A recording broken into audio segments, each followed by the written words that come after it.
there, I'm Misty Purcell. I am a cross-stitch designer. I am a multi-crafter. My business is Luminous Fiber Arts, and I'm excited to be here with you today to share a new release for the new year and to share a few personal projects I've been working on, a few other things. I hope that you had a wonderful Christmas and a happy new year, and welcome, whether this is your first time or you've been here before. Thank you so much for joining me today.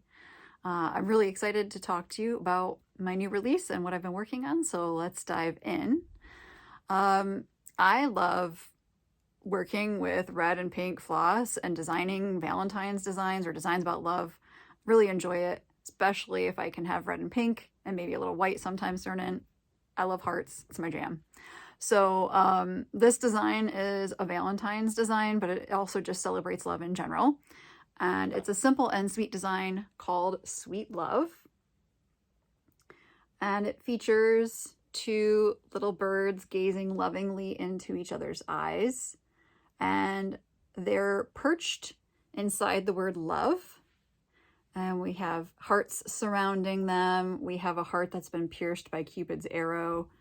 And then we have hugs and kisses down the side. So it's a really simple, sweet design in honor of love that you could easily personalize if you wanted to add some initials somewhere. I think that would be really cute. So this design was model stitched for me by Merritt Crawford. Thank you so much, Merritt, for model stitching this really pretty design and doing such a beautiful job with it. And it was stitched on 32 count caramel linen from Seraphim Fabrics using 4 colors of NPI silk. And the colors are 575, 534, 504, 573. And I recommend using a Peacemaker's tapestry needle size 24 if you're going to do a 32 count or a 16 count stitch for your fabric. I like Peacemaker's tapestry needles a lot. I have them in my shop. If you're interested, you can check them out there. This design's a pretty quick stitch because it's relatively small. I think you could finish this in 1 or 2 weeks, depending on, your stitching speed. And it's a great design for a beginner because except for right here in the heart where we have a little bit of back and long stitches, otherwise it's all just full crosses. So it's a good project for someone who's relatively new to stitching or someone who's more experienced. If you just want a fun, easy, pretty quick stitch, this is right up your alley. So this would look super pretty in your Valentine's display, either as a framed piece, as I have done, or I think it would also look really great finished as a pillow with some ruched ribbon trim around the outside. Maybe pulling this pink out or doing a red would be, I think you have a lot of options here. And I don't think you have to just do ruched ribbon, but the ruched ribbon would be a fun touch if you wanted to. So yeah, I think this would be super cute as a pillow. So I like to tell people a little bit about my design process because I think it's interesting. This particular design, I did not design. If you've been following me for a while, you know that I've moved to doing more of my designs in my iPad and Procreate first, like at least sketching them out roughly, and then working on them in my cross-stitch software, which is MaxStitch. But the way I used to work in the past was more just directly in the software, my cross-stitch software, and that was how I did this design.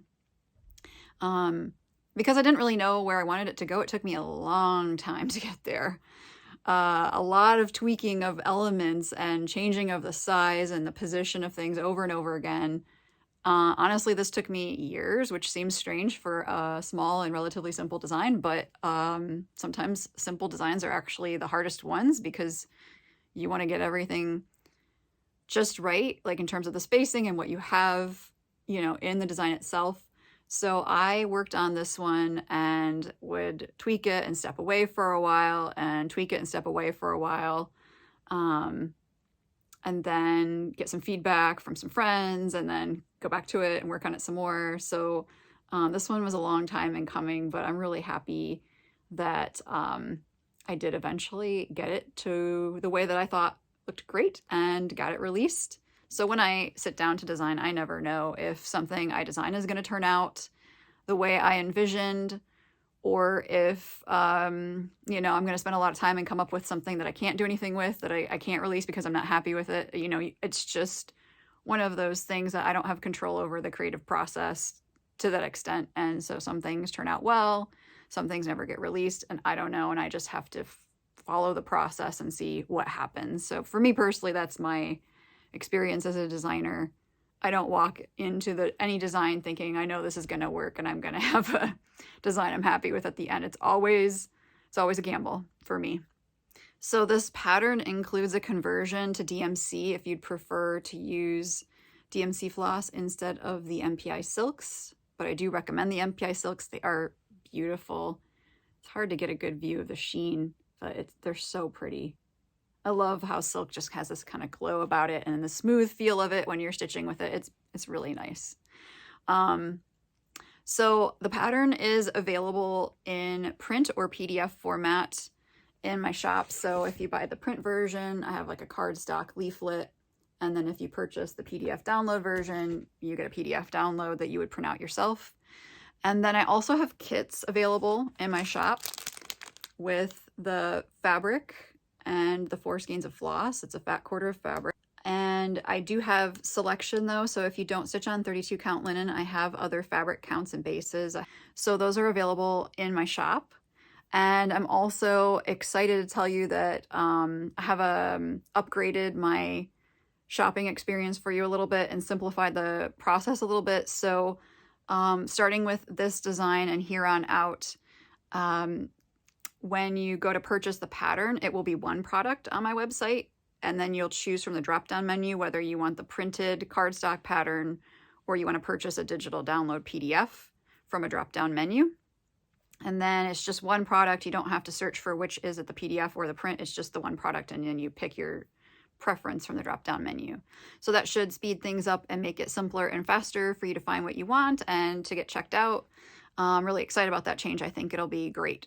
And so I will be transitioning older patterns over to that as well as I have time, and future patterns will all be that way as well. So yeah, I think that's going to be a great change. So I hope this new design helps you celebrate love with needle and thread. I hope it's a comforting and relaxing stitch for you. Something sweet that helps you, if you're living where I live, helps you get through the cold winter months, which we are in those now. So yeah, I hope that you'll enjoy this stitch and feel free to personalize it however you'd like. I always encourage you to personalize things. I think that's great. So that is my new design, Sweet Love. And I invite you to sign up for my newsletter so that you can find out when I have new designs released. You'll get sneak peeks of upcoming designs, notifications of, you know, kits and things like that. Get special surprises occasionally, peeks behind the scenes. I'll be doing another mystery box this year. You'll want to know about that when it comes out. So definitely sign up for my newsletter. I will put it in the description box below the video so that you can find it easily. And it's really a really nice system. I send an email about once a month. Try to include things that I think will be interesting and helpful to you, tips and things like that. And have really nice chats with people on my newsletter mailing list. It's really fun. So I invite you to sign up. And I have also been working on some personal projects, and I want to share those with you next. Okay, so I have been doing some non-cross-stitch crafting, and then I received some gifts, which are stitched and non-stitched. So let's talk about all those things. I haven't had a lot of time to do stitching. I'm working on a model right now, so that's the only thing that I can stitch right now. It's getting that model along. So I don't have any stitching, personal stitching to share, but I have some knitting that I've been doing. So I always like to stitch tiny knits around Christmas. It's just, I don't know, my jam for some reason. So I'll go like the whole year not knitting anymore. And then around Christmas, I'll start knitting again. I'll find some tiny knit pattern and start knitting it. So let me show you this year's tiny knit. So I knit several of these as gifts, but I didn't take any photos. So I have no photographic evidence. I gave them away. This is the one I kept for me, so we have one. You can see it's really cute and small. And let me tell you the info about it. This is from a Berroco pattern. It's called Minutia, and it's from 2017. It's a free pattern on their website. I think you can get to it without having Ravelry, but I found it on Ravelry. It's actually for Ultra Alpaca, which I can't remember if it's a worsted or DK, whatever. It doesn't really matter. I knit it using fingering weight yarn, and I did a mix. This one I think is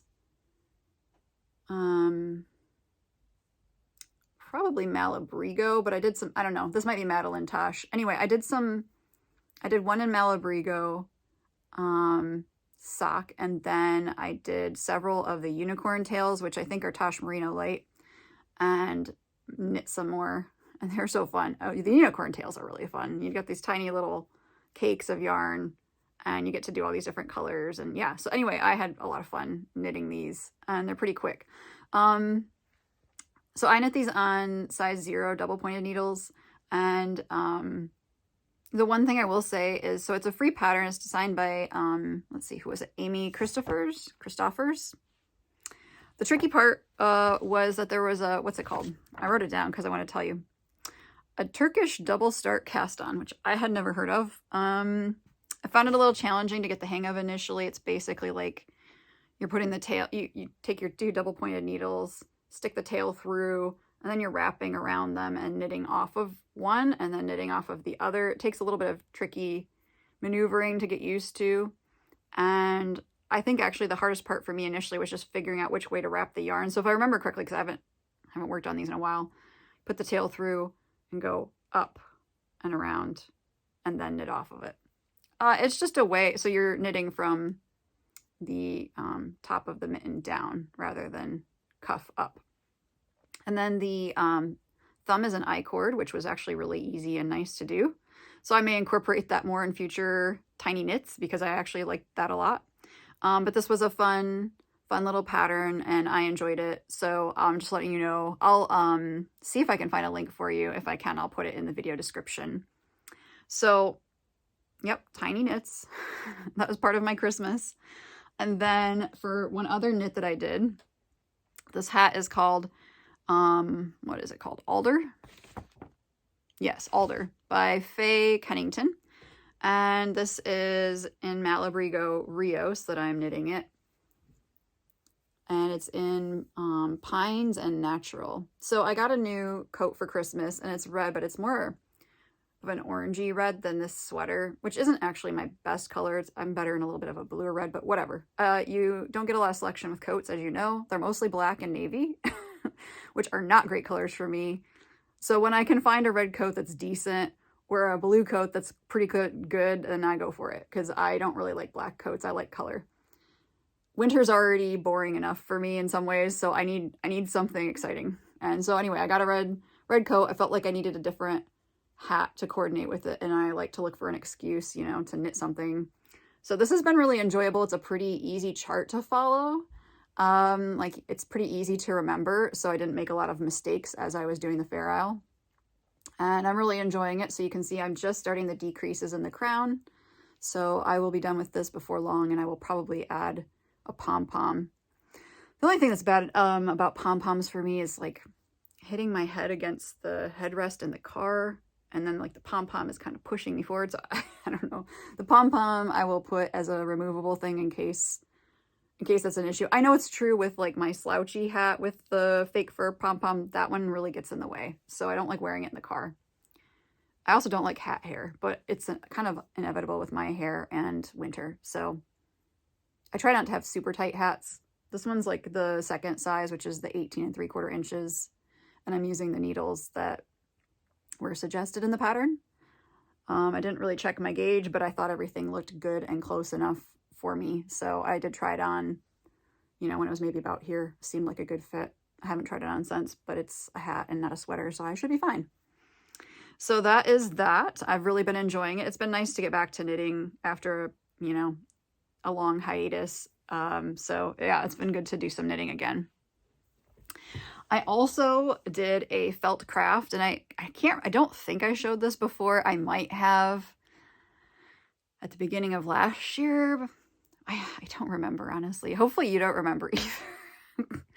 So the reason I think I didn't show it is because I made one for myself and one for my mom, and sometimes my mom watches my videos and I didn't want her to know. So maybe you've seen this, maybe you haven't, but I really love Bucilla kits. I've never really finished anything from them, honestly. I've been collecting them. I try not to collect too many because, you know, it's an addiction, but I love the bling, and I really love like the older kits, the style of them. This kit isn't that old, but I have a Halloween one. It's a Halloween wreath. I made like one motif for the wreath, and I've done nothing else ever since. And so this is my first like actual finished project. And it's so cute. So I made 2 of these. It's a kit that's not manufactured any longer, so you have to get it on the secondary market. And it's actually a kit for holding silverware. It's not an ornament, but I decided that I would rather have an ornament than a silverware holder. And I'm a big sucker for anything that's like a mitten shape or a stocking. So this was right up my alley. A little tricky to do, but not bad. I just, you know, I've done a lot of felt kits or felt crafts, ornaments and such from other people, but I hadn't done a Bucilla one. So getting a little bit used to how they do their things is, you know, not necessarily always using the same number of strands of thread that they recommended. I changed out the red floss. Theirs was like more orange, and I wanted something that looked a little closer to the color of the felt on the mitten. I was very nervous about doing these fringes here, but they weren't bad. So all went well, and it was fun. I watched his Dark Materials on HBO Max while I was working on this, which is kind of depressing compared to what I was working on. I was a little traumatized watching that, but it was interesting and good. It just was like too intense for me and stressful, which is actually why I don't really enjoy watching television that well. No, that's not true. I enjoy watching television if it's more light, because actually, you know, if it's only like an hour or something that's very manageable. Actually, movies that are more action packed, I don't feel like I can do anymore, just because it's too much stress for me. Life's stressful enough. I love how this mitten turned out. Yay, Bucilla. There's a couple other patterns in the kit, so I'm hoping to work on them this year. We'll see if I can swing it or not. So those are my craft projects. I'm also doing a weaving project, and I've been wanting to weave some Christmas towels for a long time. I couldn't make it happen before Christmas, so I'm making it happen after Christmas. And this is a design I did myself. I wove some fall towels or fall colored towels in the same design and got it on the loom, and I had everything. I wound it in 3 groups. So the middle was one section, and the 2 sides are mirror images of each other. I labeled them, and then I thought when I got it on the loom, on the back beam, that or on the rod on the back, that maybe I had switched them. So I switched them.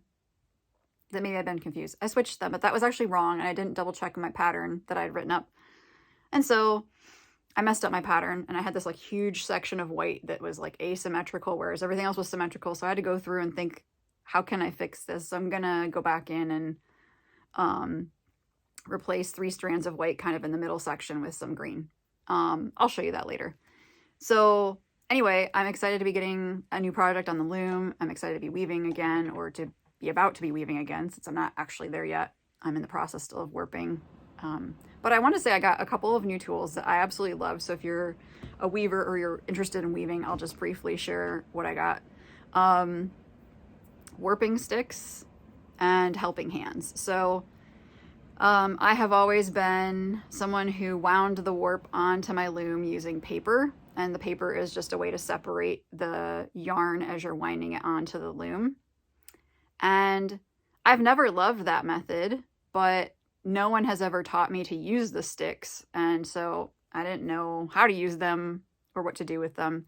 And then I came across a conversation in the Warped Weavers group on Ravelry about using warping sticks, and I was like, I probably should invest in these. I should really look into them. So I ordered some, last December, but because I already had my project on the loom and it took me until May to get it done, and then I didn't start anything until this December, I never used them.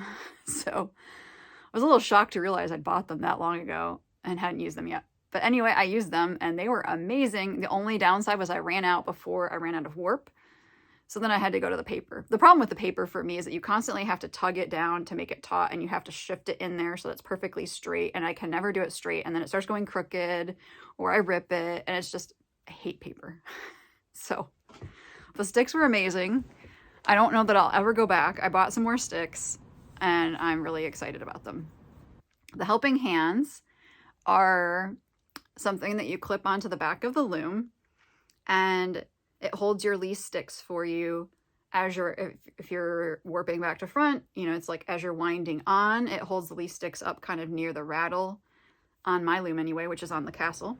And then you move them down to this other bracket, and then that helps you with the threading, and they're just held up. So what I used to do that I was taught was to tie them up, but tying them up is a pain because you're like holding these sticks, and then you're trying to hold, you know, 2 sticks that are long, like 27 some inches long.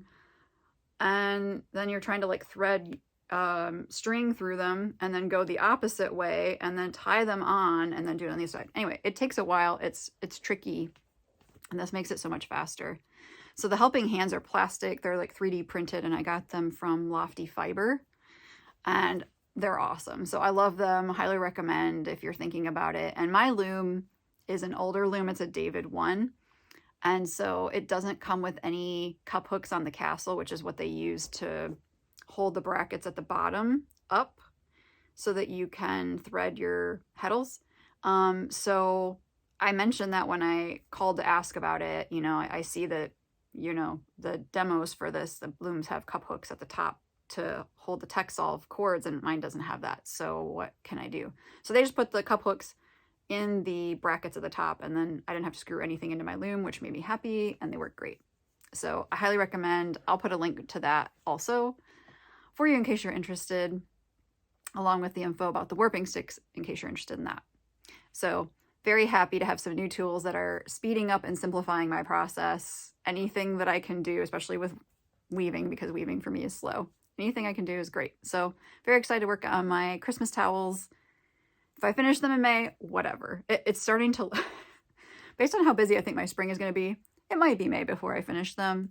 Whenever they are done, I will be pleased. But I hope that I can do them sooner because I'd like to be a little bit more consistent about keeping up with the steps of the weaving process, so that it's not like every time I do it, I have to think really hard about doing it. You know, I'd like it to be more second nature, a little less having to review my notes and think through it first. So, and having better technique, because if I don't wind a warp for months or a year, then my technique isn't good, and my threads are not. My yarn lengths are not all the same, which makes winding on not so easy. So yeah, my technique would improve if I would practice more. Okay, so lastly, I would like to share with you some handmade gifts I received. Some were stitched, and one is stitched slash not cross-stitched. It's embroidered. So first I'm going to show you a gift I received from one of my students from the Jingle Ball, which, by the way, the Jingle Ball was amazing. I hope you were able to attend. If you were not able to attend, I hope that you'll be able to attend in 2024. It was a great experience, super fun. Whether you're just the average stitcher, whether you're a little shy, whether you're a designer, I think it's really, shop owner, I think it's really great. Whoever you are, I think it's a great experience. I recommend it. So I was teaching a class at the Jingle Ball. One of my students, Lisa, sent me a thank you note, which I actually sketched this in my sketchbook, and then I put her thank you note in my sketchbook so I could keep it. So I can't show you the thank you note because it's in my sketchbook, but look at this really nice felt ornament that she made me. Isn't that so pretty? I was asking her, she said she uses dyes, and it's just so neat. You know, like they make dyes for felt like this, and it's such a pretty ornament. She did a great job with it. So thank you so much, Lisa, for the beautiful ornament. And, you know, bling makes me happy. So So it was fun trying to sketch this. It was tricky to sketch, but I did sketch it along with some other things that I received just to commemorate them and write it down for myself. So that was from Lisa. And then I do an annual swap with Helen D and Barbie's Pebble Pusher. So I was kind of lame this year and said, hey, I just don't have time to get a cross stitch ornament done. Can I send you something that's not a cross stitch ornament, but that's an ornament that I made for you? And they said yes. Barbie sent me this gorgeous ornament punch needle. I love it. So cute. And she sent me a really nice card. So I sketched Barbie's ornament too in my sketchbook. I'll see if there's room for the card. I don't know if there is or not. My sketchbook's pretty small. I had to cut down Lisa's card to fit hers in. We'll see. But it was fun to do that. And then Helen's gift to me, it had a rough time. So she sent it. Barbie got hers. I kept checking my mail. It never came. Helen couldn't find the tracking info. I went out of town. I came back. I had my mail held. Wasn't in the held mail. I let Helen know. Finally, she was looking for the tracking. She just couldn't find it. Finally, she came across it. And she sent me a photo. And it said it was delivered like December 11th. And now it's January, right? So like, I'm like, okay, well, I look at the tracking and I'm wondering, like, is it delivered on my doorstep or is it delivered in the mailbox? Because that could make a difference. So it said it was delivered in the mailbox. I'm like, well, I have a neighbor. We have like a bank of mailboxes. So, you open up the back and you can access all of them if you're the mail carrier. That's what we have. Once in a while, something can get put in the wrong slot. So I called up the post office and said, it says it's delivered. I'm not seeing it. One of my neighbors has been out of town. Can my mail carrier check it? So they said they'd send someone on it.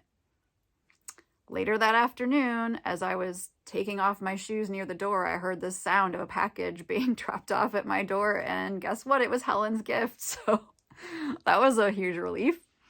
Helen had offered to restitch it for me. I was like, you don't have to do that. But I'm happy it came. How cute is the card she sent me? And how pretty is this? I love it.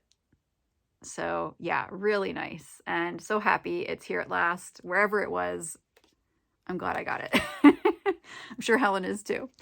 So yeah, great gifts. I'll try to be a little bit more on the ball this year about stitching them more ahead of time like I usually do. It just wasn't on my radar as much as normal because I was busy with other things, but I'll try to be better about it this year. So that is what I have been up to.